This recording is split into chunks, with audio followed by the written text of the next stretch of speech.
तो ये कहानी एक ऐसे अनाथ हाई स्कूल स्टूडेंट की है जिसे एक दिन एक ऐसी मैजिकल आइटम मिलती है जिससे कि वो उस दुनिया का सबसे ज्यादा स्ट्रॉन्गेस्ट सेज बन जाता है। ये कहानी लुओ की है जो कि अपने हाई स्कूल में कॉलेज के अंदर बैठा था और मेरी ही तरह ये भी पढ़ाई में बिल्कुल ध्यान नहीं देता था। तो ये पीछे बैठ के इधर उधर की बातें सोच रहा था। तभी टीचर लुओ को नोटिस कर लेते हैं और उसको खड़ा करवा देते हैं और तब टीचर लुओ से एक क्वेश्चन पूछते हैं। अब वो खड़ा तो हो ही जाता है लेकिन वो कोई भी आंसर नहीं दे पाता, जिस वजह से वहाँ मौजूद सारे क्लास के स्टूडेंट्स उसके ऊपर हंसने लगते हैं। तभी क्लास का टॉपर जिसका नाम जैंग था वो खड़ा होता है और उस क्वेश्चन का आंसर देते हुए कहता है कि तुम्हें तो कुछ भी नहीं पता लुओ, मुझे लगता है कि तुम्हें तो यहाँ पर पढ़ाई करने के लिए आना ही नहीं चाहिए था। जैंग यहाँ पर लुओ को नीचा दिखाकर क्लास टीचर को इम्प्रेस करने की कोशिश कर रहा था और ज्यादा ओवर स्मार्ट बन के वो लुओ को घसीट के टीचर के पास ले जाता है और कहता है कि टीचर से माफी मांगो। लेकिन लुओ माफी मांगने से मना कर देता है और कहता है कि मैंने बस चैप्टर को नहीं समझा, जिस वजह से मैं क्वेश्चन का आंसर नहीं दे पाया। लेकिन जैंग लुओ के साथ जबरदस्ती कर रहा था। जब लुओ उसको पीछे हटाने जाता है तभी गलती से लुओ टीचर के रखे हुए टेबल पर उनकी कॉफी कप को गिरा देता है।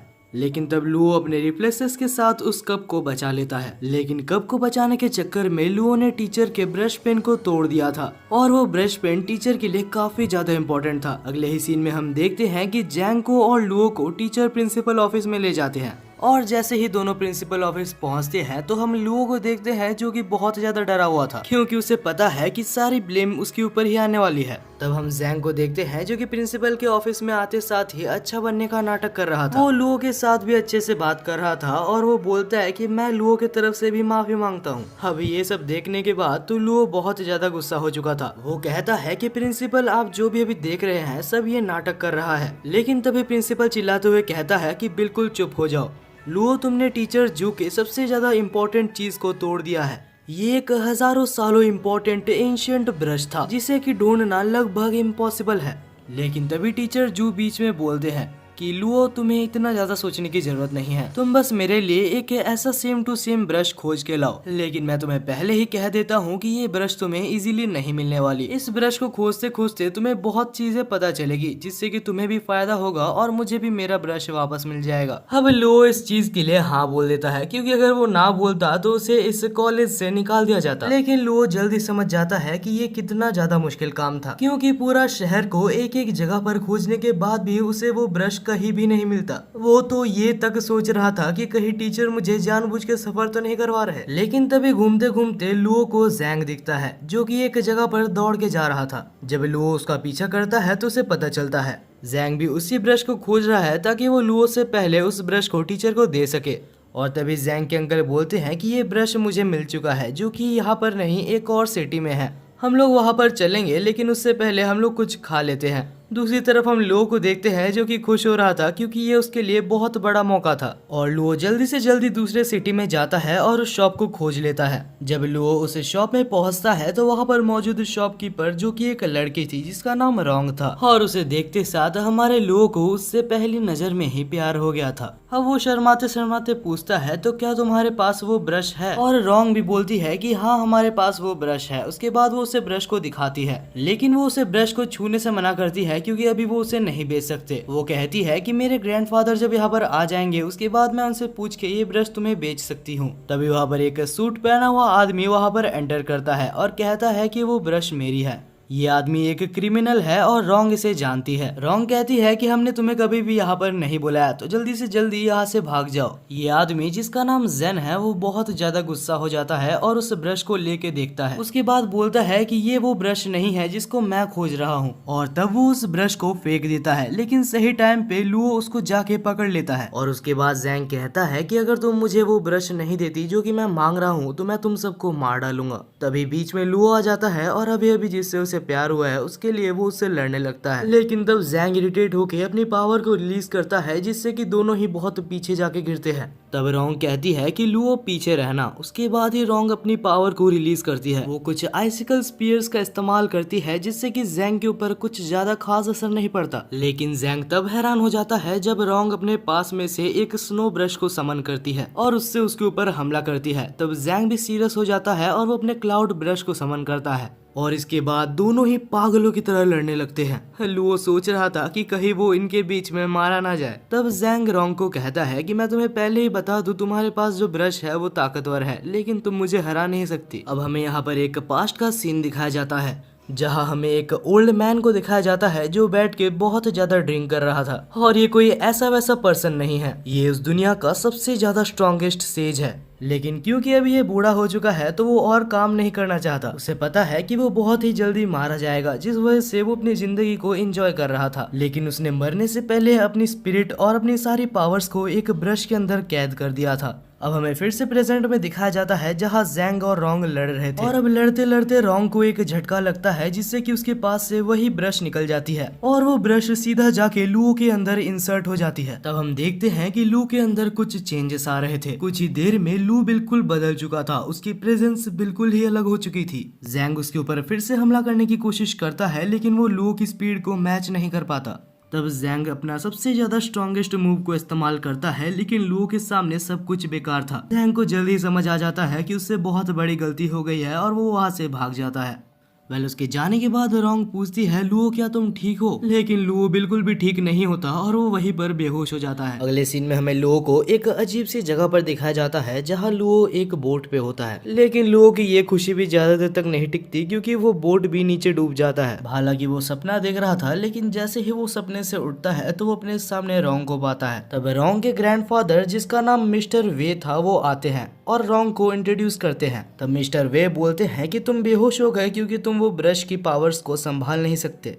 तब लुओ को याद आता है कि आखिर उसके साथ क्या क्या हुआ था।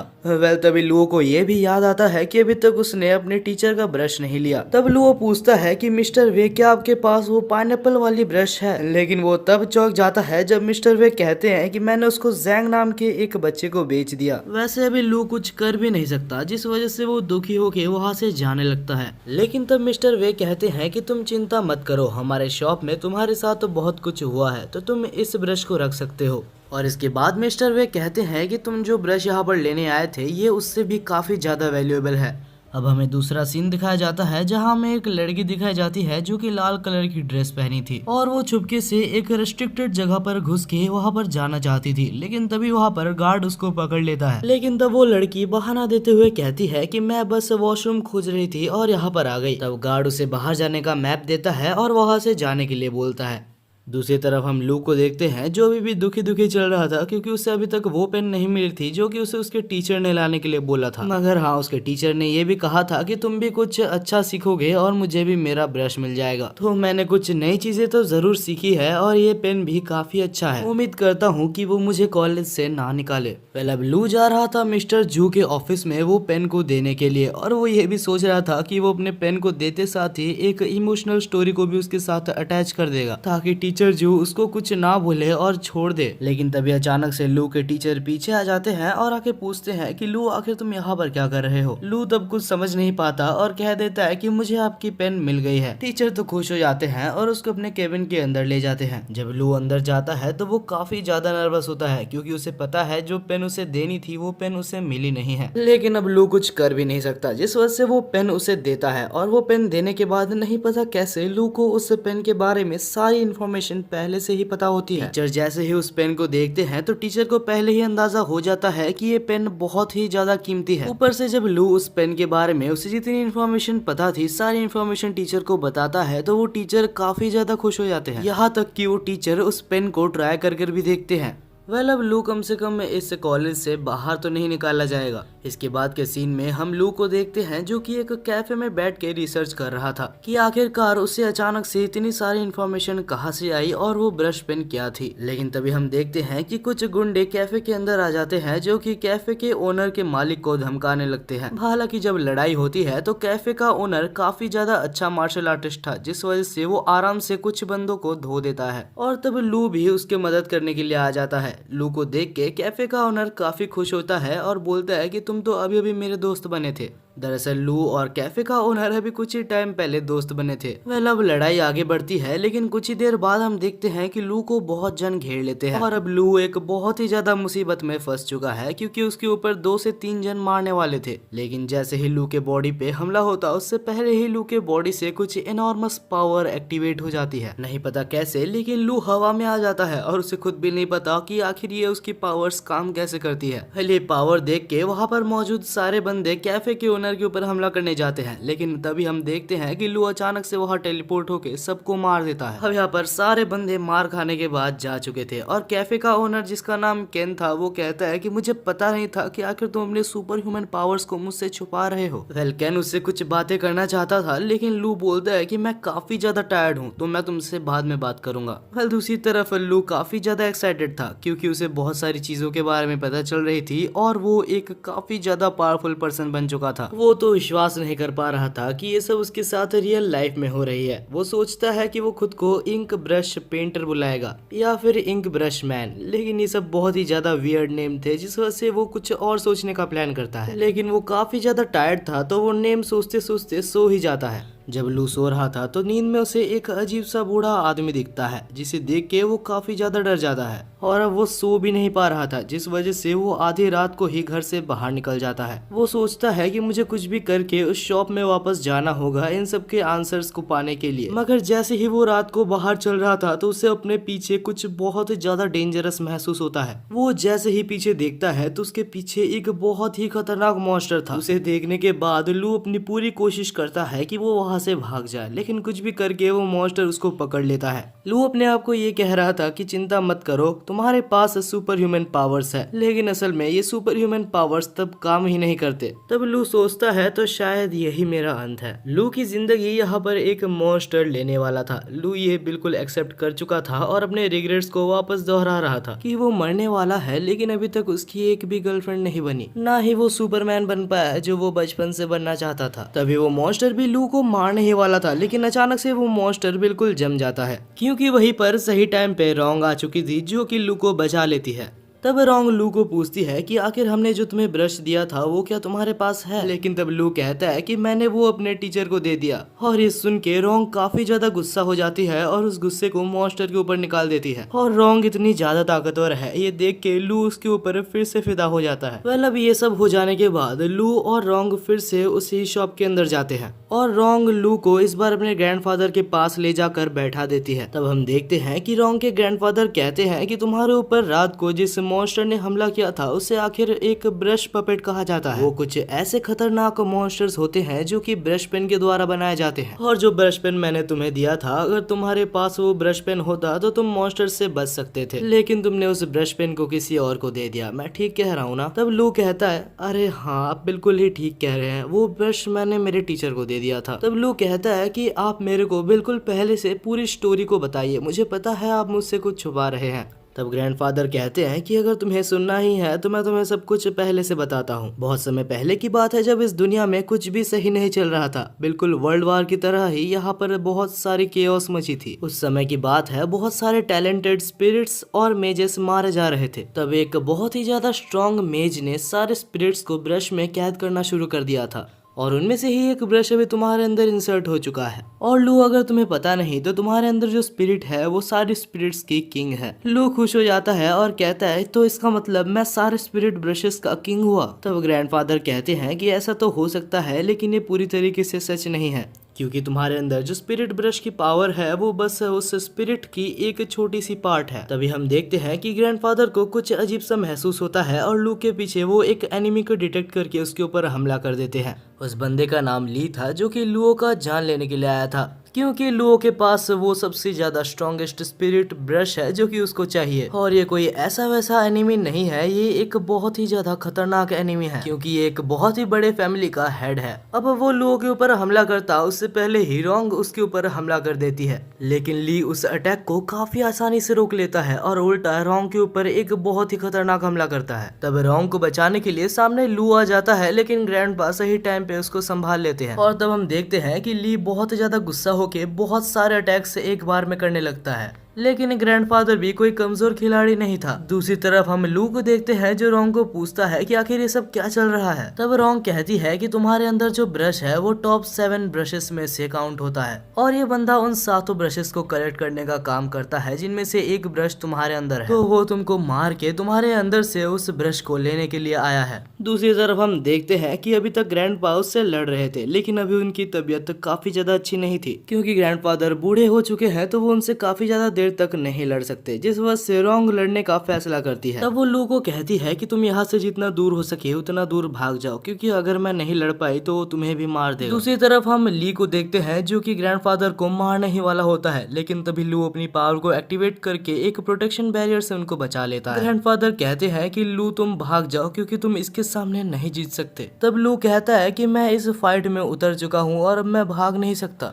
लेकिन लू का स्टेमिना ज्यादा देर तक नहीं टिकता, जिस वजह से ली उसको पकड़ के उसको मारने वाला था। लेकिन तभी हम देखते हैं कि बीच में ग्रैंडफादर आ जाते हैं जो कि उस अटैक को अपने ऊपर लेके अपने आप को मार देते हैं, लेकिन मरने से पहले वो उसको बहुत अच्छा खासा डैमेज कर देते हैं, जिस वजह से ली को उस टाइम के लिए वहां से जाना पड़ता है। वेल इसके बाद हमें ग्रैंडफादर को दिखाया जाता है जो कि मरे नहीं थे। उसके जाने के बाद वो मुश्किल से बैठते हैं और लू को कहते हैं कि तुम्हें जल्द से जल्द उस ब्रश को अपने अंदर से निकालना होगा और इसका कोई ना कोई तरीका मैं जरूर ढूंढ निकालूंगा। लेकिन तब लू कहता है कि आप चिंता मत कीजिए, मैं इस ब्रश को कंट्रोल करना जरूर सीखूंगा। मैं अपने वजह से आप दोनों की लाइफ को खतरे में नहीं डालना चाहता। मैं कसम खाता हूँ कि मैं इस ब्रश पेन को चलाना सीखूंगा और आप दोनों को ही प्रोटेक्ट करूंगा।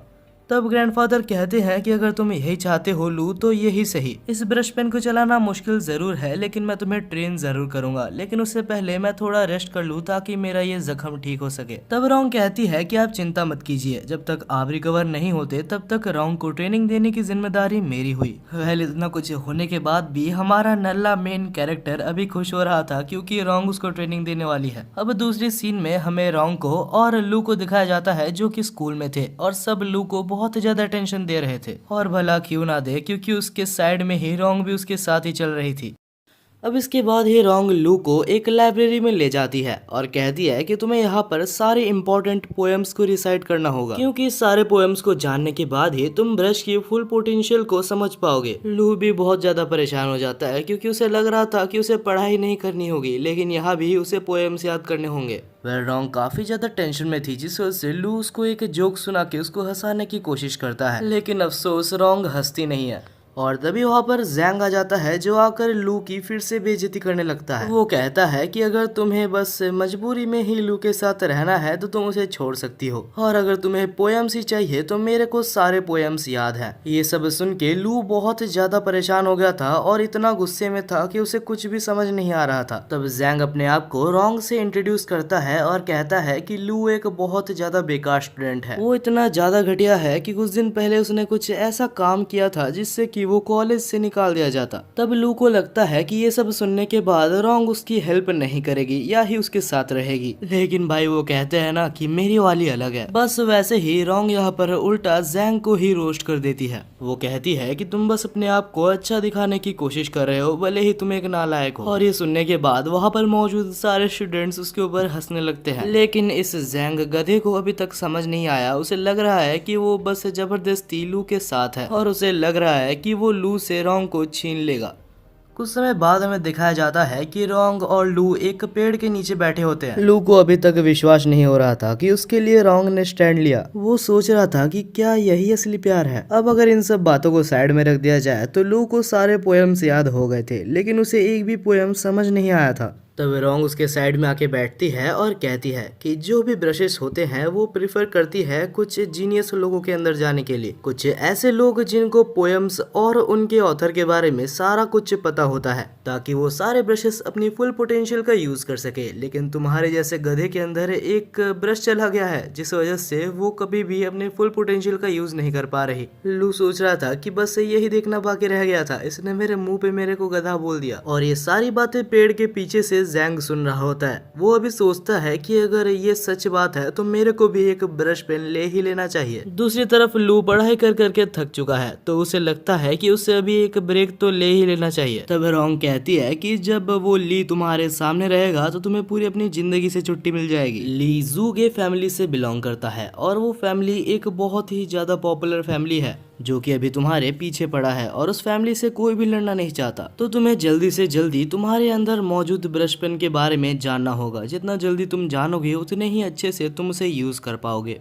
और हमारा नल्ला बेरोजगार लू अभी भी बस छुट्टी लेने के बारे में सोच रहा था। तभी अचानक से नहीं पता कैसे लेकिन उसके अंदर मौजूद सारे ब्रशेस के बारे में उसे इन्फॉर्मेशन पता लग जाती है और वो सारी इन्फॉर्मेशन रोंग को समझा देता है। तब हमें बताया जाता है कि लू यहाँ पर आने से पहले अपने टीचर के पास गया था जिससे कि वो सारी इन्फॉर्मेशन कलेक्ट करके लाया था। बस वही क्योंकि वो रोंग को इम्प्रेस करना चाहता था। और हाँ, ये काम भी करता है क्योंकि ये सब सुनने के बाद रोंग लू को देखकर पहली बार अपनी जिंदगी में स्माइल करती है। और ये सब होने के बाद लू अपने ही ख्यालों में खो गया था जिस वजह से रोंग उसको एक जोर का मारती है और उसको बोलती है कि और ज्यादा पढ़ाई करो।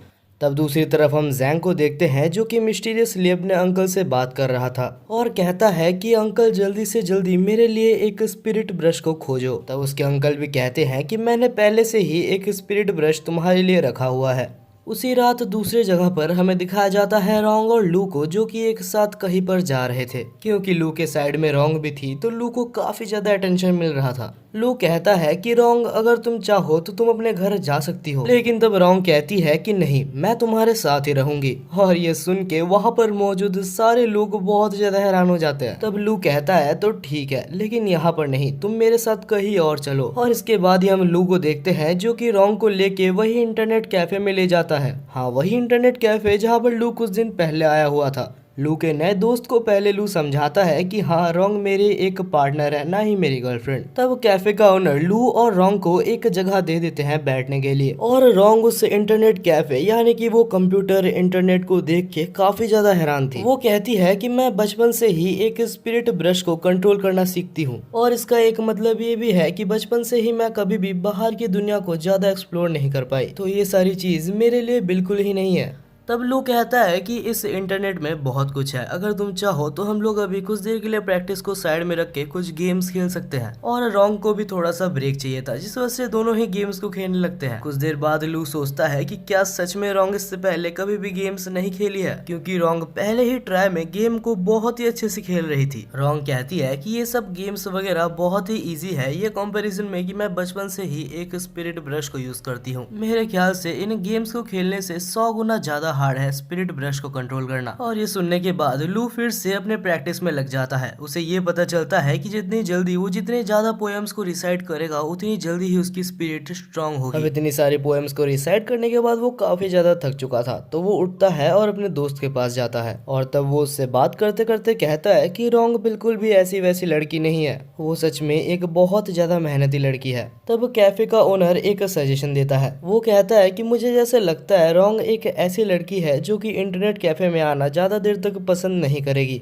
तो लू तुम्हें जल्दी से जल्दी कुछ ऐसे जगह देख के रखना चाहिए जहां तुम रोंग को ले जा सको, वरना मुझे नहीं लगता कि तुम्हारा रिलेशनशिप ज्यादा दिनों तक चलेगा। लू कहता है कि हाँ, तुमने सही कहा और इस बारे में मैं सोचूंगा। इसके बाद लू रोंग के पास जाता है और उसे सोते हुए कुछ देर तक देखता है। और अब लू को कुछ काम से बाहर जाना था लेकिन वो रोंग के ऊपर बोझ नहीं बनना चाहता। तब लू अपने टीचर को कॉल करता है और कहता है कि क्या आप मेरे को वो ब्रश कुछ देर के लिए उधार दे सकते हैं जो कि मैंने आपको दिया था। लेकिन तब टीचर कहते हैं अच्छा वो ब्रश तो मैंने जैंग को दे दिया क्योंकि उसके अंकल मुझे वो ब्रश मांग रहे थे। ये सुनने के बाद ही वो बहुत ज्यादा टेंशन में आ जाता है और उस ब्रश को लेने के लिए बाहर भागता है। वो अंधेरी रात में भागे ही जा रहा था तभी अचानक से वो नीचे गिर जाता है। जब वो देखता है कि आखिर उसके सामने कौन आया तो वो देखता है कि वो जैंग के अंकल थे जो कि नीचे गिरे हुए थे। उसे देख के लू को कुछ भी समझ नहीं आता तो वो इमरजेंसी नंबर में कॉल लगाने लगता है। लेकिन तभी उसे अचानक से उसके पीछे से कुछ आवाज आने लगती है तो वो चुपके से उधर अंदर देखने की कोशिश करता है। और जैसे ही वो अंदर देखता है तो वो देखता है कि वहाँ पर अंदर जैंग बैठा हुआ था जहाँ पर एक लेडी भी थी जो कि सच में काफी ज्यादा पावरफुल लग रही थी।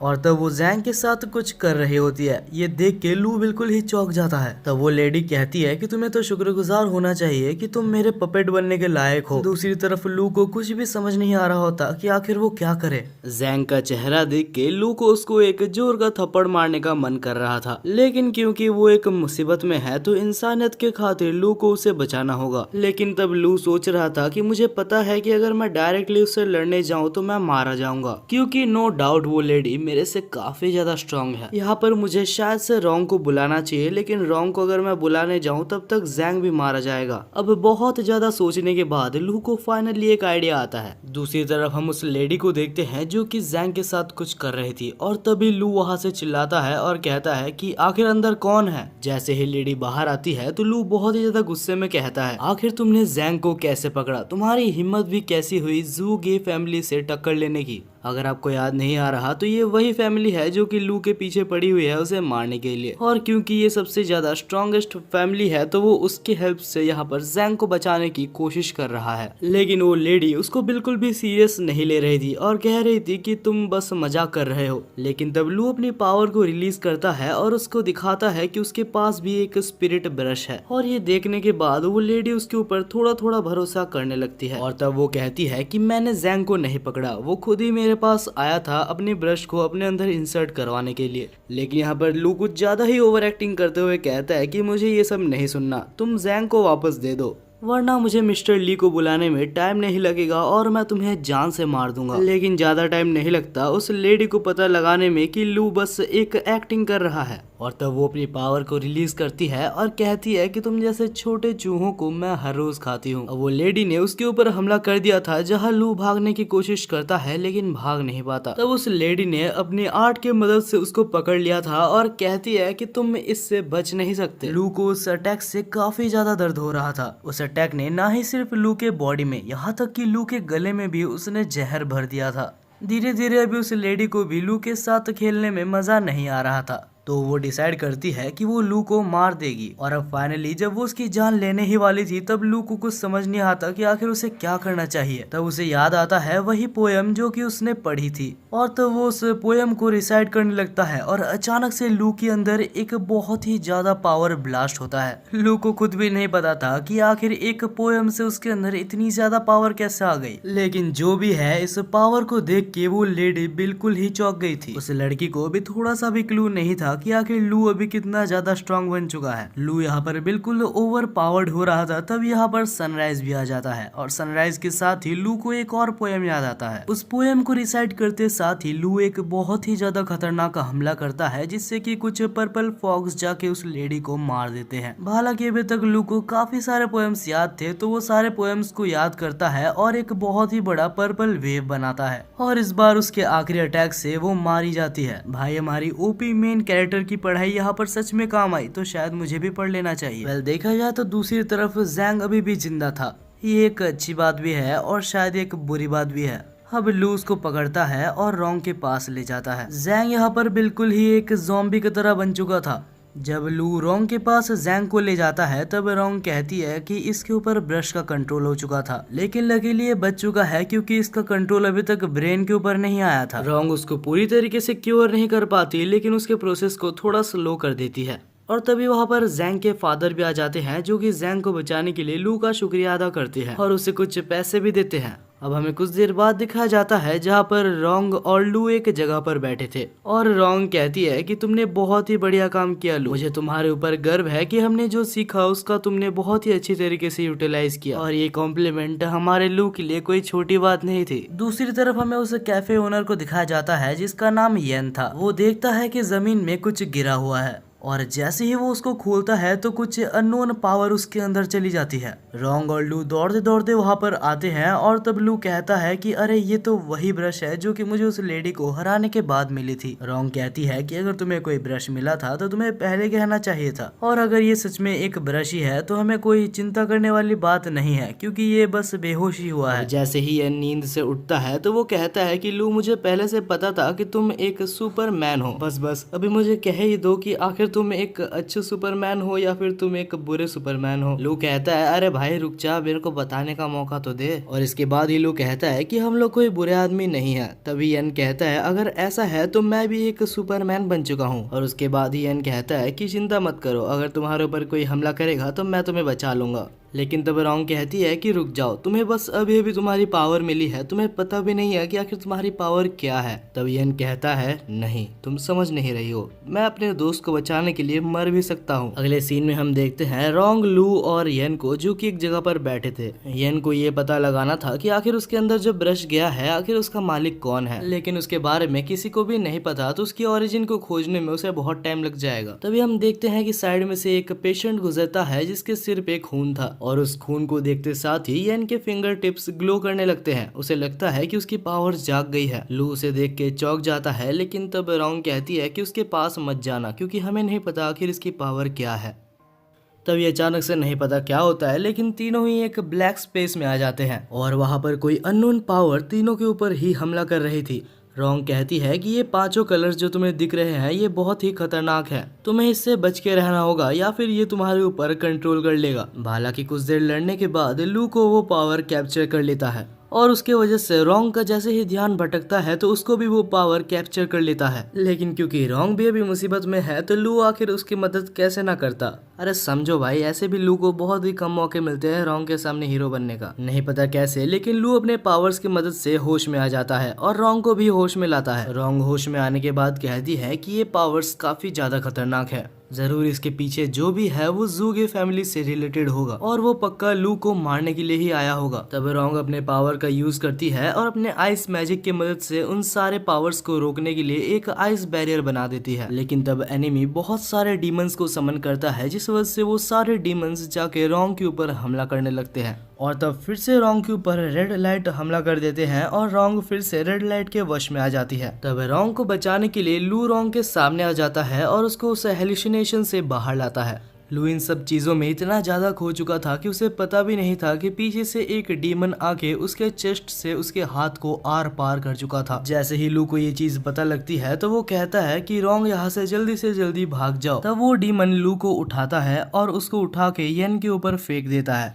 तब जैसे ही यन उसकी उंगलियों से लू को पकड़ता है तो अचानक से नहीं पता कैसे लू के सारे इंजरीज खुद ब खुद हील हो जाते हैं। लू को तो समझ नहीं आ रहा था कि आखिर वो अभी तक जिंदा कैसे है। तब यन रोंग को भी छूता है और रोंग के भी सारे इंजरीज हील हो जाते हैं। तब उन्हें समझ आता है कि आखिर ये सब चीजें यन की उंगलियों की मदद से हो रहा है। अब फाइनली हमारे नल्ले कैफे ओनर को भी थोड़ा सा अपने ऊपर गर्व हो रहा था। तब वो कुछ ज्यादा ही ओवर कॉन्फिडेंट हो जाता है और खुद ही चला जाता है डीमन से लड़ने के लिए। हाँ, वो बात अलग है कि वो बहुत ही बुरा पिटता है, लेकिन हाँ वो अपने इंजरीज को अपने ही पावर से खुद को हील कर सकता था। और आखिर में येन उन सारे कामों के पीछे जिसका हाथ था उसको खोज निकालता है। तब वो ज़ूगे फैमिली का मेंबर सरेंडर करने की कोशिश करता है, लेकिन येन उसे छोड़ता नहीं है और उसे बहुत मारता है। लेकिन तब वो ज़ूगे फैमिली का मेंबर वहाँ से जान बचा के भाग जाता है। अब वो सारा काला धुआं वहाँ से हट चुका था और वो लोग फिर से हॉस्पिटल में आ चुके थे। तब लू जैंग को देखने के लिए हॉस्पिटल के अंदर जाता है और वहाँ पर उसके टीचर भी बैठे हुए थे, जो कि काफी ज्यादा दुखी हो रहे थे और कहते हैं कि शायद ये सब कुछ मेरे वजह से ही हुआ है। तब लू को आइडिया आता है और येन अपने फिंगर टिप्स की मदद से जैंग को छूता है, लेकिन वो पूरी तरीके से अभी भी रिकवर नहीं हुआ था क्योंकि येन के पावर्स भी अभी जैंग के ऊपर पूरी तरीके से काम नहीं कर रहे थे। तो लू यहाँ पर रोंग के पास जाता है। तब वो देखता है कि रोंग किसी से बात कर रही थी और उससे कहती है लू हमारे जाल में फंस चुका है और जैसे सब कुछ हमारे प्लान में था वैसे ही चल रहा है। वो मेरी हर बात को मान लेता है, उसे मैनिपुलेट करना काफी इजी है। जब ये सब सुनने के बाद लू रोंग के पास जाता है और उसे पूछता है, तब रोंग कहती है ये तो काफी ऑब्वियस है, तुम्हें ऐसा तो नहीं लगा ना कि मैं बिना किसी मेरे कारण के तुम जैसे इडियट के साथ घूमूंगी। अब ये सब सुनने के बाद लू का दिल पूरी तरीके से टूट चुका था। उसे पता नहीं था कि रोंग बस उसका इस्तेमाल कर रही है। अगले सीन में हमें रोंग और रोंग के ग्रैंडफादर को दिखाया जाता है। हमें बताया जाता है कि पहले से ही रोंग के ग्रैंडफादर का यही प्लान था कि वो लू के मदद से बाकी सारे ब्रशेस को खोजेंगे। अब ये सब सोच के जब लू बाहर चल रहा होता है तभी उसको वही रेड ड्रेस पहनने वाली लड़की दिखती है। ये वही लड़की है, अगर आप याद करोगे तो पहले ये बिल्कुल ही इलीगल तरीके से एक टेम्पल पे घुसना चाहती थी। वो यहाँ पर आके लू को मैनिपुलेट करने की कोशिश कर रही थी। वो कहती है कि तुम मेरे साथ चलो, उस रोंग ने तुमको धोखा दे दिया लेकिन मैं तुम्हें धोखा नहीं दूंगी। अगर तुम चाहो तो मेरे साथ मिलके रोंग और उसके ग्रैंडफादर से पहले 7 कोलोसल ब्रश को खोज सकते हो। लेकिन वो बोलते हैं ना कि एक बार धोखा खाने के बाद बार बार धोखा नहीं खाते। तब लू कहता है कि नहीं, कोई जरूरत नहीं है, मैं ऐसे ही ठीक हूँ। लेकिन तब वो रेड ड्रेस वाली लड़की लू को जबरदस्ती उसके साथ खींच के ले जाती है। यहाँ पर लू चाहता तो ना बोल सकता था, लेकिन लू की मस्ती तो देखो। और इसी मस्ती के चक्कर में वो फिर से मैनिपुलेट हो जाता है और हमें पता ही है कि ये लाल ड्रेस वाली लड़की कोई अच्छी लड़की नहीं है। तब वो रेड ड्रेस वाली लड़की लू को कोने में ले जाती है और फ्लर्ट करने के बहाने उसको बेहोश कर देती है। और उसके बाद वो लड़की लू को कार में भर के वहाँ से चली जाती है। दूसरी तरफ हम रोंग और येन को देखते हैं जो कि लू को खोज रहे थे, लेकिन लू का तो कोई अता पता ही नहीं था। दूसरी तरफ हमें फिर से लू को दिखाया जाता है जो कि कार के डिक्की में बंद था और उसे जैसे ही होश आता है तो वो देखता है कि उसके पावर्स को सील कर दिया गया है। तब वो लेडी उसको एक मंदिर में ले आती है और कहती है कि अगर मैं चाहूँ तो इस मंदिर में तुम्हें अभी इसी वक्त मार के तुम्हारे अंदर से उस ब्रश को ले सकती हूँ। और तब लू के अंदर से उस ब्रश को लेने के लिए वो लेडी वहाँ पर एक बहुत ही खतरनाक अटैक लू के ऊपर करती है। लेकिन तभी अचानक से उस अटैक को किसी ने रोक दिया था। तभी हमें एक अननोन पर्सन को दिखाया जाता है जो कि बिल्कुल ही टकला था। तब वो अननोन पर्सन उसके स्टूडेंट को बुलाता है जिसका नाम जू था और कहता है कि जल्दी से जल्दी उस लेडी को मार गिराओ। जहाँ पर जू और वो लेडी फाइट करने लगते हैं, लेकिन वो लेडी भी काफी ज्यादा कमजोर नहीं थी। हम देखते हैं कि वो दोनों के अंदर बहुत ही अच्छा फाइट चलता है, लेकिन आखिर में जू थोड़ा ज्यादा स्ट्रांग निकलता है और इस फाइट को जीत जाता है। लेकिन आखिर में कुछ भी करके वो लेडी वहाँ से भागने में कामयाब रही थी। इसके बाद ही हमें वो टकले आदमी का नाम बताया जाता है जो कि मास्टर बेड था। अब ये सब खत्म होने के बाद मास्टर बेड लू से पूछते हैं कि तुम्हारे अंदर ब्रश है क्या, मैं सही बोल रहा हूँ? तब लू कहता है कि नहीं, मेरे अंदर कोई भी ब्रश नहीं है। मास्टर बेड कहते हैं कि तुम्हारे अंदर ब्रश है और ये मैं सेंस कर सकता हूँ। तब लू एक फाइट के लिए प्रिपेयर हो रहा था, लेकिन तभी मास्टर बेड कहते हैं कि चिंता मत करो, हम तुम्हें हार्म पहुंचाने के लिए नहीं आए हैं, ना ही मैं तुमसे कोई फाइट करना चाहता हूँ। मुझे बस तुम्हारे अंदर मौजूद वो ग्रीन कोलोसल ब्रश के बारे में थोड़ा सा और जानना है। तब मास्टर बेड लू को एक पुरानी कहानी के बारे में बताते हैं। बहुत सालों पहले की बात है, मैं और रोंग के फादर बहुत ही अच्छे दोस्त हुआ करते थे, लेकिन कुछ कारणों की वजह से रोंग के फादर वहाँ से डिसअपीयर हो गए और आज तक उनका कोई भी अता पता नहीं है। तुम्हारी हेल्प से मैं बस इतना जानना चाहता हूँ कि रोंग के फादर अभी कहाँ हैं और कैसे हैं। तभी अचानक से मिस्टर बेडी को किसी की प्रेजेंस महसूस होती है और वो कोई और नहीं येन था। इसको देखने के बाद लू सबको शांत करवाता है और कहता है कि येन मेरा दोस्त है। लू जब मुसीबत में था तो उसने येन को कॉल किया था, जिस वजह से येन यहाँ पर आ गया था। लेकिन तभी मिस्टर बेडे और बाकी सभी को फिर से एक जन के आने की प्रेजेंस महसूस होती है और ये प्रेजेंस काफी ज्यादा स्ट्रॉन्ग थी। तब मास्टर बेडे अपने मैजिक की मदद से सबको डिसअपीयर कर देते हैं। तब हम देखते हैं कि वहाँ पर एक पर्सन आया था जिसका नाम किंग था और वो वहाँ पर एक पर्सन को लेके आया था जिसके अंदर से उसको ब्रश निकालना था। दरअसल ये जगह या फिर ये टेम्पल एक ऐसा टेम्पल है जहाँ किसी भी पर्सन के अंदर से ब्रश को निकाला जा सकता है। इसके बाद ही किंग उस ब्रश को उस बॉडी के अंदर से निकालने का प्रोसेस चालू करता है। धीरे धीरे उस पर्सन के अंदर से सारी स्पिरिट निकल के एक ब्रश का फॉर्म ले रही थी और जब उसका ब्रश निकालने का काम हो जाता है तो उसके बाद किंग एक चाकू लाता है जिससे कि वो उस पर्सन को मारने वाला था। लेकिन तभी हम देखते हैं कि लू, येन और बाकी सारे लोग मिस्टर बेडी को छोड़ के सारे लोग उधर से निकल आते हैं, क्योंकि उनसे ये चीज नहीं देखा जाता कि उनके सामने ही एक पर्सन की मौत हो रही है। क्योंकि सब लोग निकल ही चुके थे तो मिस्टर बेडी को भी वहाँ से निकलना ही होता है। तब किंग लू को देख के बहुत ज्यादा खुश हो जाता है, क्योंकि उसे पता लग चुका था कि लू के अंदर भी 7 कोलोसल ब्रशेस में से एक ब्रश मौजूद है और जो पर्सन से वो ब्रश को अभी एक्सट्रैक्ट किया वो पर्सन के अंदर भी एक 7 कोलोसल ब्रशेस में से एक ब्रश मौजूद था। तब जैसे ही किंग लू के ऊपर हमला करता है तो लू अपनी पावर को समन करने की कोशिश करता है, लेकिन नहीं कर पाता। वो तो अच्छा हुआ कि जू ने सही टाइम पे लू को बचा लिया था। ये देख के मास्टर बेडे कहते हैं कि लू तुम पीछे रहो, क्योंकि तुम्हें अभी तक पूरी तरीके से ब्रश को यूज करना शायद नहीं आया है। दूसरी तरफ जू अभी भी किंग से लड़ रहा होता है। जू बहुत ही अच्छा टक्कर किंग को दे रहा था। उसे कोई मैजिक यूज करना तो नहीं आता, वो हैंड टू हैंड कॉम्बैट में ही किंग को बहुत ही अच्छा टक्कर दे रहा था। लेकिन कुछ देर बाद ही किंग काफी ज्यादा गुस्सा हो जाता है और अपने मैजिक की मदद से अपना सबसे ज्यादा स्ट्रॉन्गेस्ट हमले को प्रिपेयर करता है और उसके बाद कहता है कि इस पॉइंट पे तुम कुछ भी कर लो तुम बच नहीं सकते, तुम सब मारे जाओगे। दूसरी तरफ हम मास्टर बैडी को देखते हैं जिसे सब कुछ समझ आ गया था और वो वहाँ पर एक बैरियर बनाता है, लेकिन इस बैरियर को भी किंग बहुत ही आराम से तोड़ देता है और एक और बहुत ही ज्यादा खतरनाक हमला करता है, लेकिन जू सामने आके खुद को सेक्रीफाइस करके सबको बचा लेता है। अब इस पॉइंट पे किंग काफी ज्यादा ही पावरफुल हो गया था। वो आराम से मास्टर बैडी से लू और येन को छुड़ा के अपने पास ले लेता है, लेकिन तब किंग का ध्यान उस पर्सन की तरफ जाता है जिससे कि वो ब्रश को एक्सट्रैक्ट कर रहा था। अभी किंग को उसके ऊपर पूरा फोकस लगाना होगा, नहीं तो ब्रश एक्सट्रैक्ट वो नहीं कर पाएगा। तब वो लू और येन को साइड में रख के ब्रश को पूरी तरीके से एक्सट्रैक्ट करता है। दूसरी तरफ येन और लू काफी ज्यादा मुसीबत में थे, उन्हें नहीं पता था कि आखिर वो लोग वहां से कैसे निकलेंगे। तब हम देखते हैं कि किंग फिर से जब लू और येन को पकड़ने आता है तब येन अपने हाथों की मदद से उस पावर्स की मदद से किंग को छू देता है। जैसे ही येन किंग को छूता है तो किंग के पास जो ब्रश था वो फिर से उस पर्सन के अंदर चला जाता है। तब हम देखते हैं कि लू को पता चलता है कि येन के पास दो पावर्स है, एक पावर हील करने की और एक पावर पास्ट में जाने की। तब हम देखते हैं कि किंग उन दोनों को फिर से अपने कब्जे में करने के लिए एक और बहुत ही ज्यादा खतरनाक हमले को प्रिपेयर कर रहा था, लेकिन तब किंग का हमला मिस हो जाता है और वो हमला सीधा जाके ब्रश पेन पे लगता है और वो ब्रश पेन जाके सीधा फिर से लू के अंदर चला जाता है। 2 मिनट के लिए तो वहाँ पर सारे लोग ही चुप हो गए थे, क्योंकि इस वर्ल्ड में ये इम्पॉसिबल है कि किसी एक पर्सन के अंदर 2 स्पिरिट ब्रश चला जाए। हम लू को देखते हैं जिसके अंदर एक बहुत ही बड़ा एनर्जी ब्लास्ट होता है और यहाँ तक किंग के सामने लू ने अपनी नई पावर को दिखा दी थी। उस वक्त के लिए किंग वहाँ पर बिल्कुल ही डर चुका था, जिस वजह से वो वहाँ से भाग जाता है। इसके बाद हमें दिखाया जाता है कि येन तो बहुत ही ज्यादा खुश था कि उसने इतनी जल्दी अपनी नई पावर को आइडेंटिफाई भी कर लिया और उसे यूज करना भी सीख गया। लेकिन तब लू काफी ज्यादा थक गया था और वो नीचे बैठ जाता है और कहता है कि मैंने अपनी नई पावर को नहीं सीखा है। वो कहता है कि मैंने बस एक पोएम को रिसाइट किया था जिससे कि बस उसकी इमेजिनेशन बनी थी। इन रियलिटी उस ब्रश को मुझे चलाना बिल्कुल भी नहीं आता। इसके बाद ही मास्टर बैडे आते हैं और लू की बॉडी को चेक करते हैं और कहते हैं कि मुझे नहीं पता कैसे, लेकिन लू ने 2 ब्रशेस को फ्यूज करने में कामयाब रहा था। देखा जाए तो इससे पहले भी एक पर्सन ने जबरदस्ती ऐसे करने की कोशिश की थी, लेकिन कुछ देर बाद ही वो मारा गया था। इससे पहले इस दुनिया में कोई भी नहीं आया जिसके पास 2 ब्रशेस हो।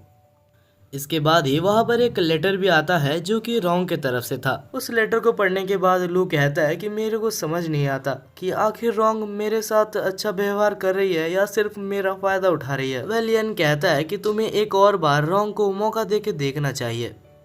दूसरी तरफ हम लू, मिस्टर बैडे और येन को देखते हैं जो कि जाते हैं उनके विलेज में ताकि किसी भी तरीके से हो, लेकिन लू के अंदर से जो 2 ब्रशेस हैं उनमें से एक को एक्सट्रैक्ट किया जा सके, क्योंकि अगर ये ना किया जाए तो इसकी कोई गारंटी नहीं है कि लू कब तक जिंदा रहेगा। अब लू, येन और मिस्टर बेडे उस विलेज के चीफ के पास जाते हैं, क्योंकि अगर सबसे ज्यादा इन्फॉर्मेशन किसी को होगी तो वो विलेज का चीफ ही होगा। जब चीफ ये सुनता है कि लू ने खुद के अंदर 2 ब्रशेस को एब्जॉर्ब किया है, वो भी बिना किसी हार्म के, तो वो कहता है कि शायद तुम्हारी बॉडी थोड़ी डिफरेंट है और तुम चाहो तो बहुत ही अच्छे और आगे तक जा सकते हो। लेकिन तब लू कहता है कि मुझे इसकी जरूरत नहीं है और जल्दी से जल्दी प्लीज आप कुछ भी करके मेरे अंदर से ब्रश को निकाल दीजिए, क्योंकि मैं सिंगल नहीं मरना चाहता। अब लू की दुख भरी कहानी सुनने के बाद चीफ कुछ करने की कोशिश करता है। वो अपने आप को लू के साथ अटैच कर लेता है और कोशिश करता है कि वो लू के अंदर से एक ब्रश को निकाल ले, और ये चीज काफी ज्यादा हार्ड थी और ये करते करते चीफ काफी ज्यादा थक गया था। चीफ कुछ देर के लिए बैठा ही था कि अचानक से कहीं से हमला होता है और चीफ की जान चली जाती है। एक विलेज का चीफ अचानक से मर जाना कोई छोटी बात नहीं है, जिस वजह से पूरी विलेज में अफरा तफरी मच जाती है और हम देखते हैं कि वहाँ पर एक लड़की आती है जो ये सब वहाँ पर देख के सबको बता देती है।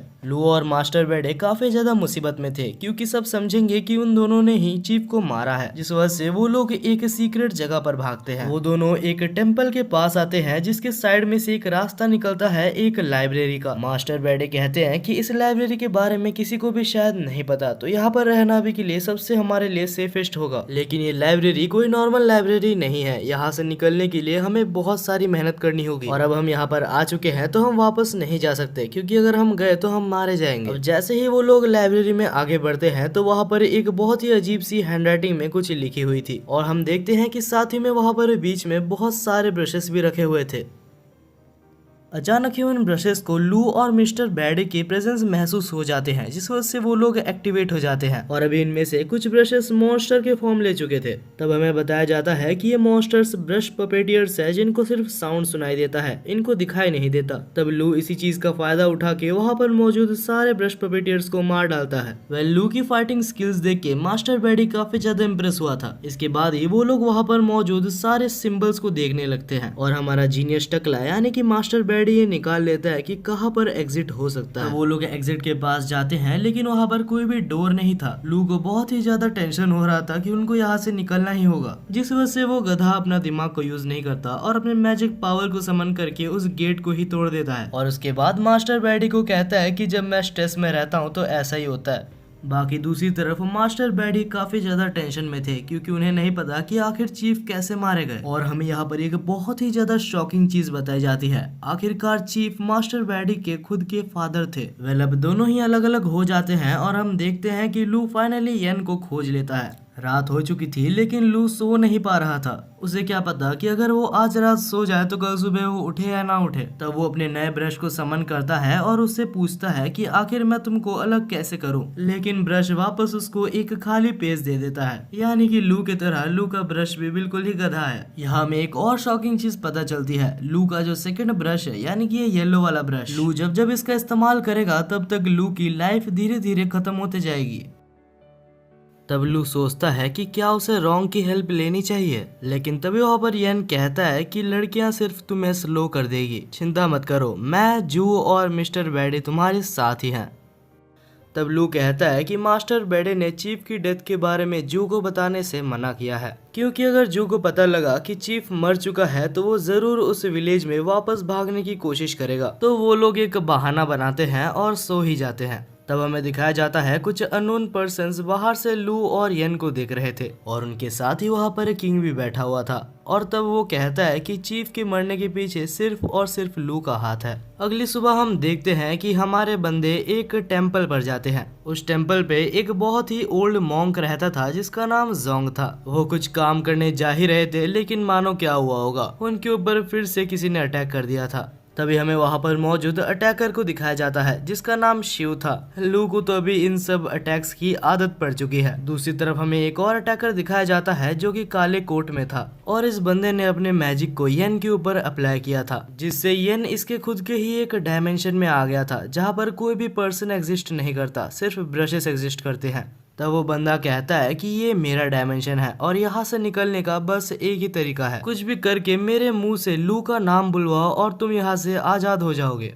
येन यहाँ पर बिल्कुल ही बुरी तरीके से फंस चुका है। अब येन को अपनी राइमिंग स्किल्स तो दिखानी ही होगी। दूसरी तरफ हम लू को देखते हैं जो कि अपनी जान बचा के भाग रहा था, लेकिन तब अटैकर शिव उसके ऊपर हमला करती है और कहती है कि हमारे चीफ को मार के तुम ऐसे नहीं भाग सकते। तब लू खुद को प्रोटेक्ट करने के लिए अपनी पावर से एक स्वॉर्ड को समन करता है, लेकिन अनफॉर्चुनेटली वो स्वॉर्ड काफी ज्यादा वीक था। लू तब अपनी पावर्स को फिर से समन करने की कोशिश करता है लेकिन वो भी काम नहीं करता। लू अभी अटैकर शिव से काफी ज्यादा बुरा पिट रहा था, लेकिन तब अटैकर शिव सामने आती है और कहती है कि चिंता मत करो, तुम सिर्फ अकेले नहीं पिट रहे, तुम्हारे दोस्त तुमसे भी ज्यादा बुरा पिट रहे हैं। हमें दिखाया जाता है कि येन अभी भी उसी के वश में होता है, जहां दूसरी तरफ जू को किंग मिल के मार रहा था। अब प्रेजेंट में अटैकर शिव लू को मारने ही वाली थी, लेकिन तब लू स्माइल करता है और वहां पर धुआं धुआं करके वहां से बच जाता है। बाद में वो एक ड्रैगन समन करके लड़ने की कोशिश करता है लेकिन लड़ नहीं पाता।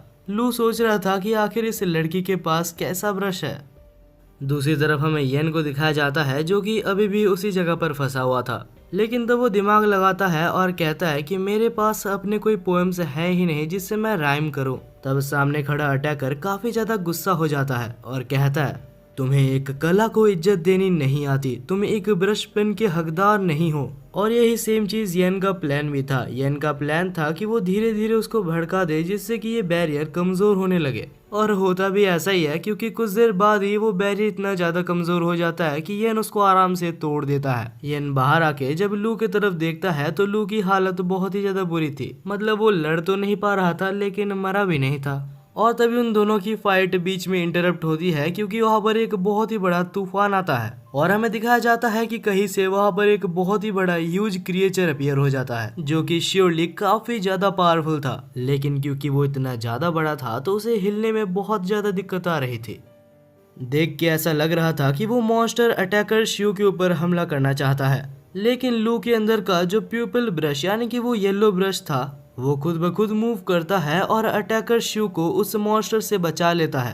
हालांकि शिव को लग रहा था कि लू उसके साथ कुछ करने की कोशिश कर रहा है और इसके बाद ही शिव वहाँ पर बहुत ज्यादा इमोशनल होकर रोने लगती है, लेकिन लू को समझ नहीं आता कि आखिर ये सब क्या हो रहा है। लेकिन तब लू को इतना समझ आ ही जाता है कि यह नया ब्रश शिव को बचाना चाहता है। तब लू के दोस्त अपनी जान को खतरे में डाल के उस मॉन्स्टर का ध्यान को डाइवर्ट करते हैं और अटैकर्स वहां से भाग जाते हैं ये सोच के कि बाद में वो लू से बदला लेंगे। हालांकि ये चौंका देने वाली बात थी कि मॉन्स्टर के पास लॉन्ग रेंज डिस्टेंस अटैक्स भी हैं। हालांकि लू के बनाए हुए मैजिक बैरियर से वो अभी तक बचा हुआ है। येन कहता है कि मेरे को भी सिखा दो कि आखिर एक ब्रश की मदद से बैरियर कैसे बनाते हैं, लेकिन अनफॉर्चुनेटली लू को कोई आइडिया ही नहीं था क्योंकि उसकी प्यूपल ब्रश यानी कि वो येलो वाली ब्रश ये सब खुद ही कर रही थी। मॉन्स्टर से बचने के लिए वो लोग भाग रहे थे, लेकिन भागते भागते वो लोग फिर से मॉन्स्टर के पास आ जाते हैं।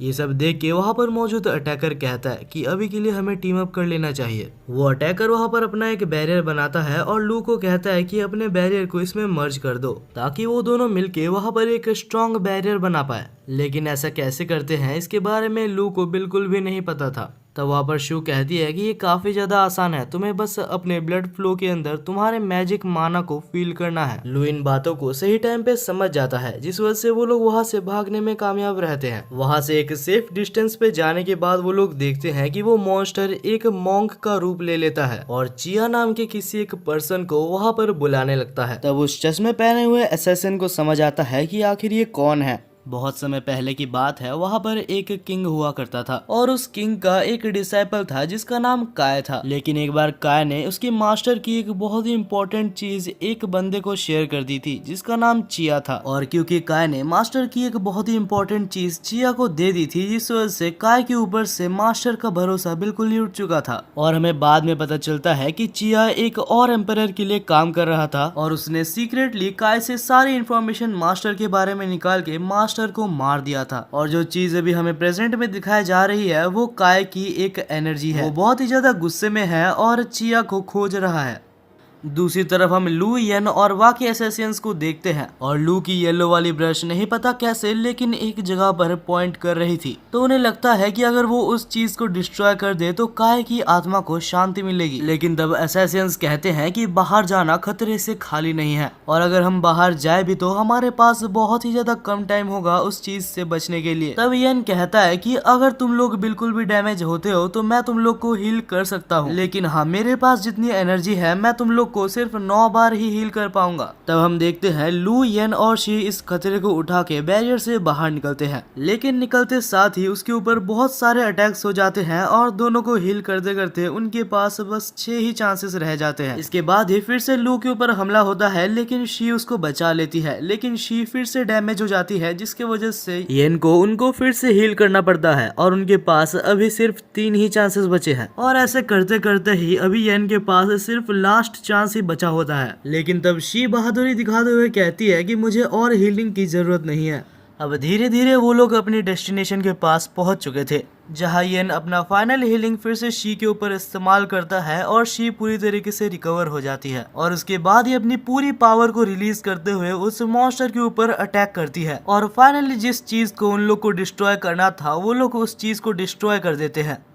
वो लोग बहुत ही दूर जाके गिरते हैं, लेकिन तभी अलग सीन में हमें दिखाया जाता है कि वो मॉन्स्टर अभी तक मरा नहीं था। वो बहुत सारे फॉर्म्स बनाकर उनकी एनर्जी को पानी के अंदर भेज रहा था। तब हम देखते हैं कि वो घोस्ट एक ब्रश का रूप ले लेता है, लेकिन सब लोग तब चौंक जाते हैं जब वो लोग देखते हैं कि लू का ब्लू ब्रश जाके उस ब्रश से बात करने लगता है और इवेंचुअली हमें पता चलता है कि ये ब्रश भी 7 ड्यूक्स में से एक ब्रश है। दूसरी तरफ हम उस घोस्ट को देखते हैं जो कि रो रहा था और उसके बाद फाइनली वो कहता है कि अभी मैं अच्छे से जा सकता हूँ और उसके बाद ही वो वहाँ से गायब हो जाता है। अब इसके बाद ही हम उस असैसिन को देखते हैं जो कि उस क्लाउड ब्रश को लेना चाहता था, लेकिन उस असैसिन के उस ब्रश को लेने से पहले ही वहाँ पर रोंग के ग्रैंडफादर आ जाते हैं और वो असैसिन पूरी तरीके से जम जाता है क्योंकि वहाँ पर रोंग भी आ चुकी थी। रोंग वहाँ पर आने के बाद कहती है कि कोई भी ब्रश को नहीं ले सकता क्योंकि 7 ड्यूक ब्रशेस बिल्कुल ही भाई बहनों की तरह होते हैं जो कि एक दूसरे के साथ रहते हैं। और क्लाउड ब्रश की यहाँ पर रुकने की बस एक ही वजह है क्योंकि लू के पास येलो और ब्लू ब्रश मौजूद है। और ये सब सुनने के बाद लू को बहुत ज्यादा गुस्सा आ रहा था क्योंकि एक बार फिर से रोंग और रोंग के ग्रैंडफादर ने लू का बस इस्तेमाल किया। वो लोग बस लू के हेल्प से क्लाउड ब्रश को खोजना चाहते थे। लू इतना ज्यादा गुस्सा हो चुका था कि वो यहाँ पर रोंग के ग्रैंडफादर के ऊपर अटैक भी करता है, लेकिन लू के ग्रैंडफादर ने उस अटैक को वापस लू के ऊपर ही भेज दिया था। तब हम देखते हैं रोंग लू को संभालने आती है और तब हम ग्रैंडफादर को देखते हैं जो कि कहता है कि चिंता मत करो, इससे तुम्हारी भलाई ही होगी। तब हम देखते हैं लू को जो कि रोंग के हाथों को अपने ऊपर से हटाता है और कहता है कि तुम मेरे को मत छूना, तुमने जो मेरे साथ किया है उसके बाद मैं तुम्हारे ऊपर भरोसा नहीं कर सकता। ये सुनने के बाद रोंग और रोंग के ग्रैंडफादर वहाँ से चले जाते हैं। तब हम देखते हैं कि वहाँ पर किंग भी आ जाता है जो कि बाकी दोनों असैसिन्स को वहाँ से ले जाता है क्योंकि उनका ब्रश होल्डर वैसे भी टूट चुका है। तो वो लोग लू, येन और बाकी सबको अपने कब्जे में करके वहां से चले जाते हैं। बाद में हमें किंग और बाकी असैसिन्स को बैठा हुआ दिखाया जाता है जहां पर असैसिन शी कहती है कि हम पहले लू और येन की जांच करना चाहते हैं ताकि हमें पता चले कि आखिर हमारे चीफ कैसे मारे गए। वहां पर तो किंग हाँ बोल देता है, लेकिन बाद में किंग बहुत ज्यादा टेंशन में होता है क्योंकि आखिरकार किंग ने ही तो उनके चीफ को दूर से मारा था ताकि लू और येन और साथ ही में मास्टर बैड के ऊपर वो इल्जाम लग जाए और उनको पकड़ना आसान हो जाए। तब किंग डिसाइड करता है कि सबसे पहले जाके वो लू और येन को मार डाले जिससे कि कोई भी सीक्रेट बाहर ही ना आए। लेकिन जैसे ही वो लोग वहां पर पहुंचते हैं तो किंग ये देख के शॉक हो जाता है कि शी वहां पर पहले से थी और उसने लू को जान से मार दिया था। और इसके बाद वो कहती है कि मैं बस अपने चीफ के मारे जाने का इनसे बदला ले रही थी क्योंकि इनके पास से मेरे को ये चीज मिली। उस चीज को देखने के बाद किंग कहता है कि हाँ यही तो चीफ है। लेकिन तब शी पूछती है कि आखिर तुम्हें कैसे पता कि ये चीफ है क्योंकि इससे पहले तुमने चीफ को कभी भी नहीं देखा। लेकिन तब वो एक झूठ बोलता है और कहता है कि आईडी में पहले से चीफ का नाम लिखा हुआ था, लेकिन असल में वहाँ पर चीफ का नाम था ही नहीं, वो असल में येन का आईडी पास था। अनफॉर्चुनेटली एक के बाद एक किंग का झूठ पकड़ा जा रहा था और इसके बाद ही ये रिवील होता है कि लू और येन मारे नहीं गए थे, वो लोग बस शी का साथ दे रहे थे ताकि वो लोग मिलके किंग का झूठ को सामने ला सके। तभी वहाँ पर एक बूढ़ा आदमी आता है जिसका नाम फे था और वो कहता है कि तुम्हें बहुत कुछ एक्सप्लेन करना बाकी है। किंग तब वहाँ पर उनके ऊपर अटैक करने की कोशिश करता है, लेकिन तब फे नाम का वो बंदा किंग को नॉकआउट कर देता है और इसके बाद ही किंग को वहाँ पर टांग दिया जाता है। और तब फे अपनी एक एबिलिटी का यूज करता है जिससे कि वो किंग के ब्रश को टेम्पररी वहाँ से बाहर निकलता है और इस तरीके से वो किंग से सब कुछ सच सच उगलवा सकता है क्योंकि किंग कुछ भी बोलने से मना कर रहा था, जिस वजह से फे को ये टेक्निक का यूज करना पड़ा। वो पूछता है कि आखिर तुम असल में कौन हो और किसके लिए काम करते हो। तब वो कहता है कि तुम्हें कभी भी मेरे मास्टर के बारे में पता नहीं लगेगा क्योंकि वो एक इतना ज्यादा पावरफुल आदमी है कि तुम सोच भी नहीं सकते। और क्योंकि वो बोलने से मना कर रहा था तो उसके मुंह से खून निकल आता है। अब ये प्रोसेस तो आगे कंटिन्यू रहेगा, लेकिन बाद में हमें दिखाया जाता है कि अब लू और येन यहाँ से निकल रहे थे जहाँ पर शी लू को थैंक यू बोलती है उसे बचाने के लिए। तब लू कहता है कि मैंने तो कुछ किया ही नहीं, जो किया मेरे ब्रश ने किया। आखिर में फे कहता है कि तुम दोनों को थैंक यू बोलने के लिए हमारे क्लैन मास्टर तुमसे मिलना चाहते हैं और ये और कोई नहीं ज़ूगे फैमिली का हेड यानी कि वही ली था। तब लू को समझ आता है सबसे पहले उसके ऊपर जिसने अटैक किया था वो ली नहीं था, वो ली के भेष में कोई और पर्सन था। अब दोनों ही एक साथ बैठे हुए थे जहाँ पर लू पूछता है कि क्या आपको कोई तरीका पता है जिससे कि मैं मेरे अंदर मौजूद 2 ब्रशेस को अलग कर सकूं। लेकिन अनफॉर्चुनेटली ली को इस बारे में कुछ भी नहीं पता होता है। वो लू को कहता है कि तुम एक जगह पर जाके देखो जिसका नाम ननरी है, वहाँ पर मौजूद लोगों के बारे में इन सब के बारे में कुछ न कुछ पता होगा, लेकिन वहाँ के लोगों से थोड़ा सा सावधान रहना क्योंकि वहाँ के लोग काफी ज्यादा डेंजरस हैं। वहाँ के कुछ लोग तुम्हारे ऊपर एक्सपेरिमेंट भी कर सकते हैं और तुम्हें ब्रश पेपेटियर्स भी बना सकते हैं। वो लोग अगर चाहे तो वो लोग तुम्हें गुलाम बनाकर रख सकते हैं और क्योंकि तुम्हारे अंदर 2 ब्रशेस मौजूद हैं तो वो लोग तुम्हारे अंदर इंटरेस्ट जरूर दिखाएंगे। वो लोग इतने ज्यादा खतरनाक हैं कि ज़ूगे फैमिली और वाई फैमिली मिलके भी वो लोग को नहीं हरा सकते। अब हमें कुछ दिनों बाद का सीन दिखाया जाता है जहाँ ज़ूगे फैमिली ली और येन को वहाँ पर रखे हुए थे एज अ गेस्ट। वहाँ पर वो लोग उनकी बहुत ज्यादा ट्रीटमेंट ले रहे थे। कुछ दिनों के लिए लू और येन काफी ज्यादा मजे करते हैं लेकिन फिर वो लोग नोटिस करते हैं कि आखिर जू के फैमिली उनके ऊपर इतना ज्यादा ध्यान क्यों दे रहे हैं। तभी लू को मास्टर बैडे का एक मैसेज आता है जहां वो कह रहा था कि उसके पास ननरी की कुछ इन्फॉर्मेशन है और उसे एक गुड न्यूज भी मिली है 2 ब्रशेस को स्प्लिट करने के लिए। लेकिन सबसे इम्पोर्टेंट वो ये कहता है कि जू के फैमिली एक बहुत ही बेकार फैमिली है, तुम्हें जल्दी से जल्दी वहाँ से निकलना होगा। और तभी वहाँ पर शिव भी आ जाती है जो कहती है कि मैं तुम्हारी हेल्प करूंगी यहाँ से निकलने में, लेकिन बदले में तुम्हें भी मेरी हेल्प करनी होगी। चीफ के मरने के पीछे जिन जिन का हाथ है उन्हें मारने के लिए। कुछ देर बाद हमें दिखाया जाता है कि उसी रात वो लोग वहाँ से निकलने में कामयाब भी रहते हैं, लेकिन निकलने से पहले ही उनको वहाँ पर एक पर्सन दिखता है। लू, येन और शी तब हैरान थे जब वो पर्सन उन्हें रोकता नहीं है, लेकिन अभी वो लोग एक लूप में फंस चुके थे। वो लोग जितनी बार भी गेट से निकल रहे थे वापस वो लोग मेंशन के अंदर आ जा रहे थे और ये सब काम पक्का इसी बंदे का है। येन कहता है कि यहाँ से निकलने के लिए हमें इसे हराना ही होगा, लेकिन जैसे ही वो उसके ऊपर हमला करने जाता है वो वापस वहीं पर टेलीपोर्ट हो जाता है। वेल तब लू एक चीज नोटिस करता है और कहता है कि हम तीनों को अलग अलग डायरेक्शन में जाना चाहिए और तब वो तीनों ही अलग अलग रास्ते में चले जाते हैं। लेकिन वो बंदा अभी भी चाहता तो तीनों की जगह को रिप्लेस कर सकता था, लेकिन क्योंकि उस बंदे ने येन की लोकेशन को ट्रैक नहीं किया तो उसे नहीं पता कि आखिर येन कहाँ पर है, जिस वजह से वो लोग वहाँ से निकलने में कामयाब रहते हैं। अब वो सब मिलके ननरी में जा रहे थे। तभी लू को एक कॉल आता है जो कि हॉस्पिटल की तरफ से था। कॉल में वो कहता है कि मास्टर बैडे बहुत ही बुरी तरीके से इंजर्ड है। तभी लू डिसाइड करता है कि वो बाद में मास्टर बैडे को देखने के लिए जाएगा। अब सब लोग ननरी के अंदर पहुंच चुके थे जहां पर येन और शी जा रहे थे और जाते वक्त वहां पर येन और शी को एक मारा हुआ आदमी दिखता है। दूसरी साइड में हम लू को हॉस्पिटल में देखते हैं जो कि मास्टर बैडे को देखने आया था। लू के आते साथ मास्टर बैडे कॉन्शियसनेस में आते हैं और लू को कहते हैं कि चीफ जो कि मारे गए वो मेरे खुद के फादर थे और उनके मारे जाने के पीछे मैंने जब इन्वेस्टिगेशन चालू की तो मुझे पता चला।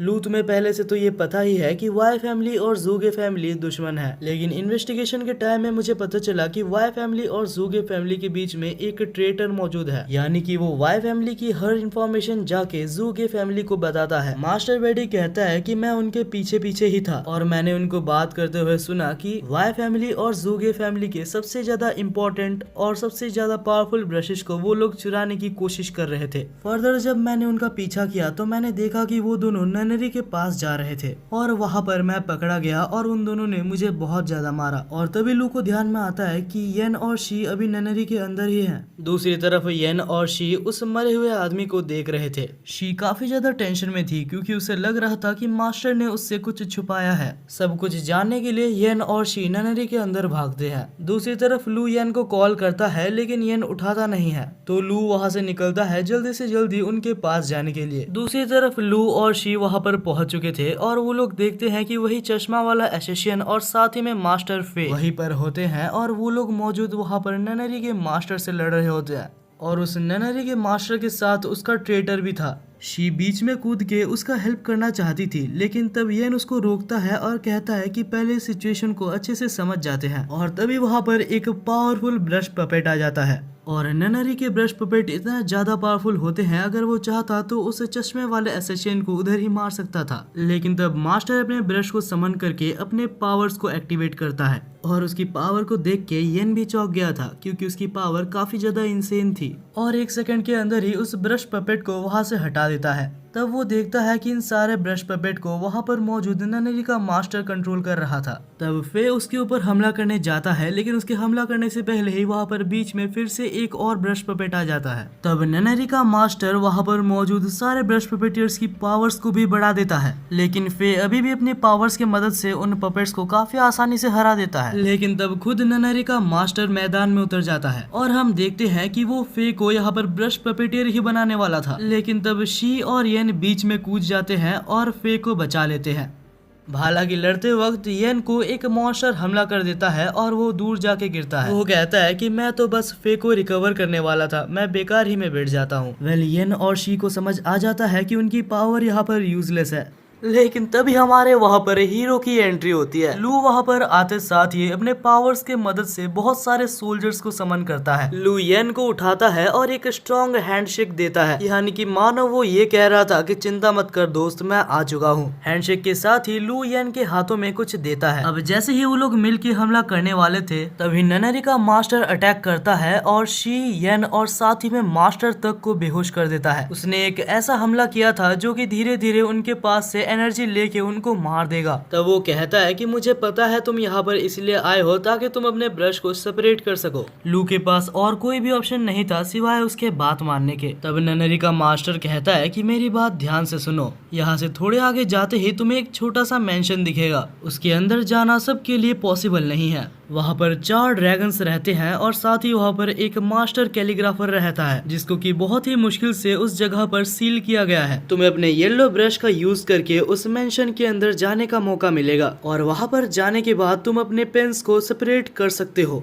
तब लू भी मान जाता है और अपनी ब्रश की मदद से उस जगह के अंदर चले जाता है। वैसे वो जगह अंदर से बिल्कुल ही अलग और बहुत ही ज्यादा सुंदर थी। बाहर हम ननरी के मास्टर को देखते हैं जो कि कहता है कि इसके अंदर जो भी गया है वो मरा हुआ ही वापस आया है। लू जब वहाँ पर सेक्रीफाइस हो जाएगा तो यहाँ जाने का रास्ता खुल जाएगा और साथ ही साथ हमें लू के ब्रशेस भी मिल जाएंगे। दूसरी तरफ हमें लू को दिखाया जाता है जो कि 4 ड्रैगन से घिरा हुआ था, लेकिन कोई भी ड्रैगन उसके ऊपर हमला नहीं कर रहा था क्योंकि लू के पास जो ब्लू ब्रश है वो उनसे बात कर सकती थी। और तभी वहाँ पर कैलीग्राफर भी आता है और कैलीग्राफर को देख के लू बिल्कुल ही चौंक गया था। तब हम देखते हैं कि कैलीग्राफर उसको अपने साथ एक रूम में ले जाता है और वहाँ पर उसे एक ड्रिंक देता है। ड्रिंक को पीते साथ ही लू के सारे इंजरीज हील हो जाते हैं। दूसरी तरफ हम येन को देखते हैं जिसका हाथ चमक रहा था। लू ने येन के हाथों में एक ऐसा चीज दिया था जिससे कि वो पूरी तरीके से रिकवर हो गया था। येन रिकवर होने के बाद चुपचाप से फे और शी को रिकवर कर देता है और उनको रिकवर करने के बाद वो तीनों मिलके फिर से उनके ऊपर हमला करने लगते हैं। दूसरी तरफ हम फिर से लू और कैलीग्राफर को देखते हैं। कैलीग्राफर कहता है कि तुम्हारे पास 2 ऑप्शंस हैं, या तो तुम अपने अंदर से दोनों ब्रशेस में से एक ब्रश को निकाल दो या तो तुम्हें एक ऐसी पावर मिलेगी जिससे कि तुम उनको बचा सकते हो। तब लू दूसरे ऑप्शन को सिलेक्ट करता है और उसको सिलेक्ट करते साथ ही लू को एक बहुत ही ज्यादा ओवर पावर्ड स्किल मिलती है और उस स्किल के साथ वो बाहर जाके 1 सेकंड के अंदर वहां पर मौजूद सारे एनिमीज को हरा देता है। और उसके बाद वो ननरी के मास्टर को पकड़ के पूछता है कि आखिर तुम्हारा मास्टर कौन है। तब वो कहता है कि हमारे मास्टर का नाम हैन जॉन है। और जैसे ही वो उसके मास्टर का नाम लेता है तो उसके मास्टर के द्वारा वो मारा जाता है। तब लू को याद आता है कि उसके टीचर ने भी बहुत पहले ये नाम को बोला था। तभी वहाँ पर सनराइज होता है और लू सोचता है कि आखिर उसे आगे क्या करना है। और इसी के साथ फाइनली हमारे इस एनिमे का सीजन 1 खत्म होता है। ये एनिमे काफी ज्यादा अच्छा था और अगर मुझे इस एनिमे को रेट करना होगा तो मैं इसे 8/10 की रेटिंग दूंगा। और यार कमेंट सेक्शन में ये तो जरूर से बता के जाना कि आप कितना रेटिंग इसको देना चाहते हैं। वैसे तो ये एनिमे बहुत ज्यादा अच्छा भी नहीं था, लेकिन यार अगर आपको इस वीडियो को देखने में मजा आया तो यार दोस्त समझ के एक सब्सक्राइब तो आप कर ही सकते हैं। अगर आप सब्सक्राइब कर लेते हैं तो आपको इसका पार्ट 2 बहुत ही जल्दी मिल जाएगा और मुझे भी मोटिवेशन मिलेगी पार्ट 2 बनाने के लिए। जैसे ही इस एनिमे का सीजन 2 आएगा तो मैं आपको वादा करता हूँ कि मैं आपको इसका पार्ट 2 जरूर से लेके आऊंगा। बाकी यार वीडियो को हाइप कर देना, देखते हैं आप मेरी 1 महीने की मेहनत को कितना ज्यादा रेस्पेक्ट करते हो। वेल मैं माफी भी मांगना चाहूंगा क्योंकि मुझे 1 महीना लग गया, लेकिन अगर इस वीडियो पे अच्छा रिस्पॉन्स आता है तो मैं वादा करता हूँ कि इसके बाद इतना ज्यादा लेट नहीं होगा। वेल तब तक के लिए मिलते हैं एक नए वीडियो में।